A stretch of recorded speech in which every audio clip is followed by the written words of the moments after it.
parole à Jean-Baptiste Minert de l'Université Oui, de Paris. J'ai une question qui en fait est aux architectes, qui est inverse à celle de Richard. Moi j'ai une question, en 71, quand vous commencez l'étude, c'est bien en 71, le secteur sauvegardé, on est en secteur sauvegardé ici, donc le secteur sauvegardé est opposable au tiers depuis 65, si j'ai bien compris, d'une part, et en 71, on est encore sous le régime du plan d'urbanisme directeur, d'autre part. Alors, on est avant la révision du POS qui arrive en 77, et je voudrais savoir comment ces deux documents, très très différents doctrinalement, un PSMV d'un côté, le plan d'urbanisme directeur de l'autre, ont interféré ou pas du tout, enfin, parce que le bâtiment manifestement remplit pas tous les droits à construire. Enfin, c'est une question que je vous pose, mais en même temps c'est un équipement public, donc ça justifie.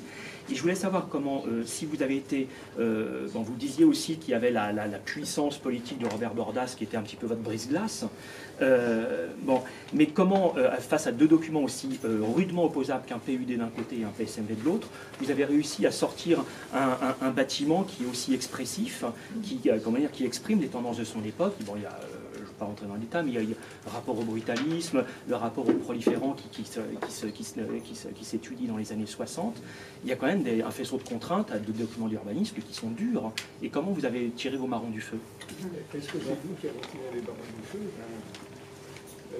Nous avons présenté un permis de construire qui a été accepté par toutes les commissions dans lesquelles il a été présenté, et notamment la commission du Marais et la commission des sites. Une fois que l'autorisation a été obtenue, et ne me demandez pas comment elle a été obtenue, je ne le sais pas, il y avait des présidents de commission, des rapporteurs qui ont exposé le projet qui a été accepté.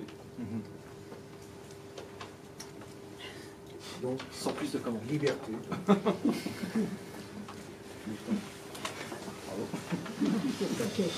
C'est le brise-glace. C'est le brise-glace.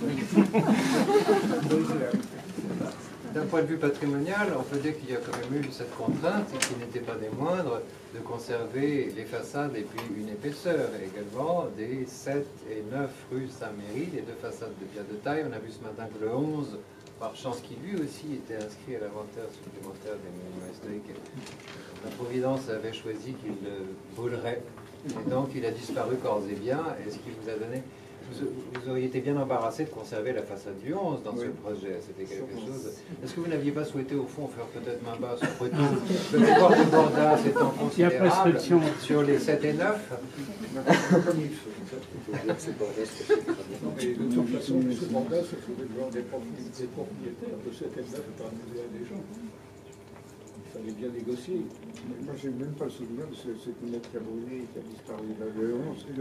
Le 11 qui est donc celui où j'ai retrouvé les négatifs des photographies de départ, et vous verrez un étai qui doit faire 15 mètres, 18 mètres. Oui.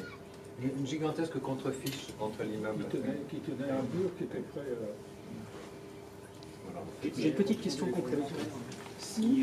Oui, Jean-Baptiste, parce que vous tenez les alignements. Est-ce qu'il y a dans les avant-projets, vous avez tenu l'alignement à la fois sur la rue Saint-Méry et sur la rue du Renard, ce qui n'était absolument pas évident, sachant que vous aviez à gérer en porte-à-faux la trémie du souterrain. Est-ce qu'il y a un moment, enfin, le fait d'obtenir l'alignement a été un élément constitutif de votre projet?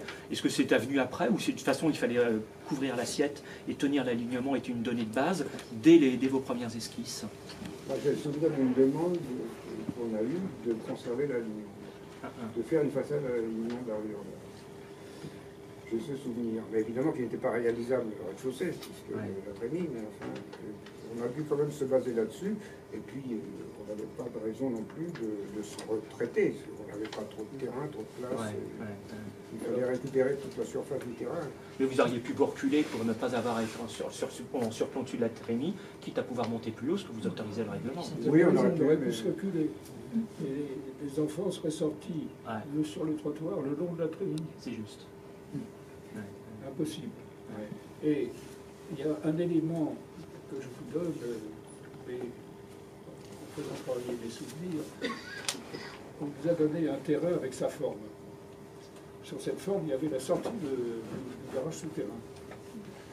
Et la surface qui restait n'était pas tout à fait suffisante pour le programme demandé. Alors nous avons convenu de retrouver cette surface plus haut, à 7,50 m². Ce qui fait qu'on a retrouvé la surface totale du terrain, mais plus haut. Et comme c'était plus haut, il fallait le soutenir par en dessous. Et là, il a été possible de mettre un certain nombre d'équipements comme le gymnase et la piscine. Et ça permettait aux enfants, d'être à l'abri de la pollution aussi et dans le calme pour ceux qui sont la maternelle au dernier étage, ils sont très protégés en fait. Et puis ça permettait aussi aux parents d'attendre leurs enfants à l'abri de la pluie, ce qui n'est pas fréquent dans les autres écoles de la ville de Paris. On attendait sur le trottoir et puis c'est